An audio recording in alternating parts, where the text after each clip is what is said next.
আমরা যখন একটা সিনেমা তৈরি করি আমরা তো আর আউট অফ দ্য ওয়ার্ল্ড না, তো সেখানে যদি দর্শক যদি কোনো কিছুর সঙ্গে আমাদের সাদৃশ্য পায় তারা তো অবশ্যই বলবে। কিন্তু আমাদের কি দরকার অ্যাজ এ ডিরেক্টর, মানে আমি কোন জায়গায় আমার কমিটমেন্ট টু মাই অডিয়েন্স, আমার কমিটেড টু মাই অডিয়েন্স, সেটা হচ্ছে মৌলিক গল্প। যে আমি যে গল্পটা বলতে চাই সেই গল্পটা বাংলাদেশের গল্প কিনা, সেই গল্পটা আমি বলি এই গল্পটা কোনো ইন্সপায়ার্ড গল্প না, এটা একটা ভীষণভাবে একটা ট্রু ইভেন্ট, বাংলাদেশের ট্রু ইভেন্টের থেকে ইন্সপায়ার্ড হয়ে, মানে সত্য ঘটনা থেকে ইন্সপায়ার্ড হয়ে আমরা এই গল্পটাকে বানিয়েছি। এবং এই গল্পটার মধ্যে অনেকগুলো ফিলোসফি আছে, যেমন ধরুন we are not complete as a human being, only god is complete, আমরা কিন্তু কেউ কমপ্লিট না।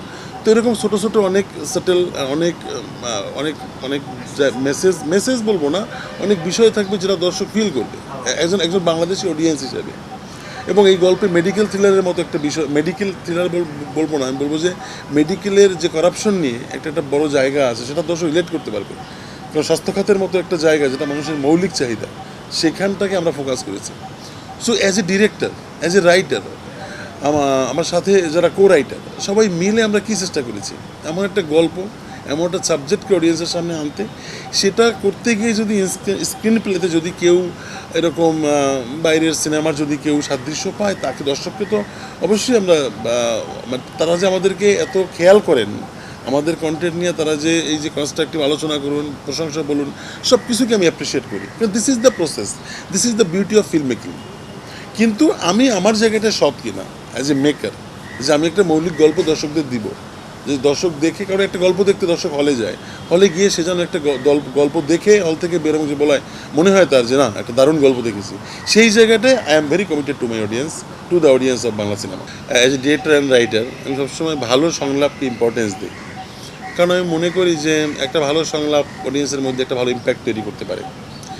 আর সিনেমা ক্ষেত্রে আমরা যখন দেখুন, সিনেমা তো একটা সবথেকে বড় মিডিয়াম অফ আর্ট, তো the largest medium of art, সেই জায়গা থেকে এর যে পারপাসটা অনেক বড়, মানে যেমন এর একটা বড় পারপাস অবশ্যই এন্টারটেনমেন্ট, কিন্তু আমরা যদি আরও কম্প্রিহেন্সিভলি দেখি সেক্ষেত্রে কিন্তু দেখুন এটার এই যে ধরুন এই যে ডায়লগটা ছড়িয়ে পড়লো, মানুষ রিলেট করতে পারলো, সেখানে তো আসলে এরকম শুধু একটা না, এরকম অনেক ডায়লগ আছে। আপনারা সিনেমাটা যারা দেখবেন যে প্রচুর এরকম জীবন ঘনিষ্ঠ সংলাপ আছে, যে সংলাপগুলো হয়তো মানুষকে ভাবাবে। মানে আমি চাচ্ছি যে বিনোদন তো অবশ্যই থাকবে, কিছু থট প্রভোকিং জায়গাও থাকুক।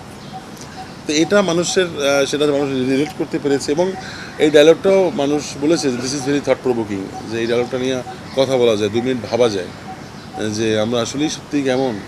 কিন্তু সেটা সত্য মিথ্যা সেটা তো আসলে আমরা এভাবে বলতে পারি না, কিন্তু যে ক্যারেক্টারটা যে মোমেন্টে বলেছে সেটা দর্শক রিলেট করতে পারবে। যে টিজারে দরকার ছিল একটা অ্যাটেনশন নেওয়া, আমার ধারণা আমাদের দর্শক সেই অ্যাটেনশন দিয়েছেন। তারপরে আমরা হাবিব ভাইয়ের গানটা ছেড়েছি, একটু ক্লাস থাকে না, যে গানটার মধ্যে আমি ফিল করি যে একটা ঠান্ডা আরাম আছে গানটা শুনতে। আপনি যখন বারবার শুনবেন দেখবেন গানটার লিরিক খুব স্ট্রং, বিশেষ করে ওই যে পরাজিত শামুকের খোলস, ওই মেটাফোরটা তো ভীষণ সুন্দর, আমার খুব ভালো লাগছে। তন্ময় পারভেজকে থ্যাঙ্কস, আরাফাত মোহসেন নিধির কম্পোজিশন, এবং the great Habib Wahid. So এই গানটাকে নিয়ে আমাদের সবার একটা ভালোবাসা ছিল, সে গানটাকে আমরা রিলিজ করেছি এবং সেখানে গানটার প্রশংসা পেয়েছি। তারপরে আকাশেতে লক্ষ্য তারা 2.0, আমি বলি যে এটা হলো দ্য ফায়ার ট্র্যাক 90s-এর। এই সংটা এত বেশি পপুলার ছিল, মানে বাংলা সিনেমা দেখে আর এই গানটি শুনে এরকম হতেই পারে না, আকাশেতে লক্ষ্য তারা চাঁদ কিন্তু একটারে।